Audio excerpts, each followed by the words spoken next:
নমস্কার, any 24 news চ্যানেলের পক্ষ থেকে প্রত্যেক দর্শক শ্রোতাদের জানাচ্ছি আন্তরিক অভিনন্দন ও স্বাগতম। আমি স্বর্ণালী মিশ্র। কবি দেবাশিস চন্দ্রের সঙ্গে ঘরোয়া সাহিত্য আড্ডা। বরাক উপত্যকা নন্দিনী সাহিত্য ও পাঠচক্রের উদ্যোগে বুধবার জয়েন্ট স্টক কোম্পানিতে এক ঘরোয়া সাহিত্য আড্ডা অনুষ্ঠিত হয়। এতে উপস্থিত ছিলেন জন্মসূত্রে শিলচরের সন্তান এবং কর্মসূত্রে কলকাতার বাসিন্দা কবি দেবাশিস চন্দ্র।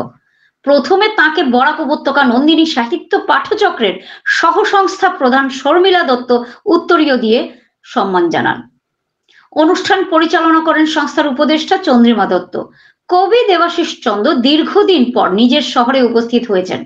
অনুষ্ঠানে দীর্ঘদিন পর এসে নিজের শহরে সাহিত্য ও সাংস্কৃতিক অনুভবের কথা এবং তার অতীতের কথা ব্যক্ত করেন।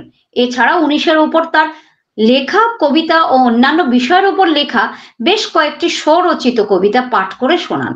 মূলত এদিনের সম্পূর্ণ অনুষ্ঠান ছিল তাকে নিয়ে।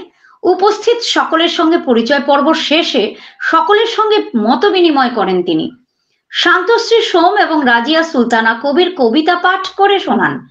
অনুষ্ঠানে নীলাক্ষ চৌধুরী সঙ্গীত পরিবেশন করেন।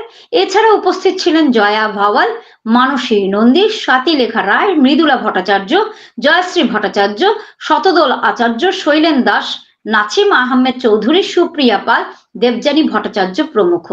ছবি বৃষ্টি মুখর সন্ধ্যায় কবি দেবাশিস চন্দ্রের সঙ্গে ঘরোয়া সাহিত্য আড্ডা। আপনারা দেখছেন এনি 24 নিউজ চ্যানেল।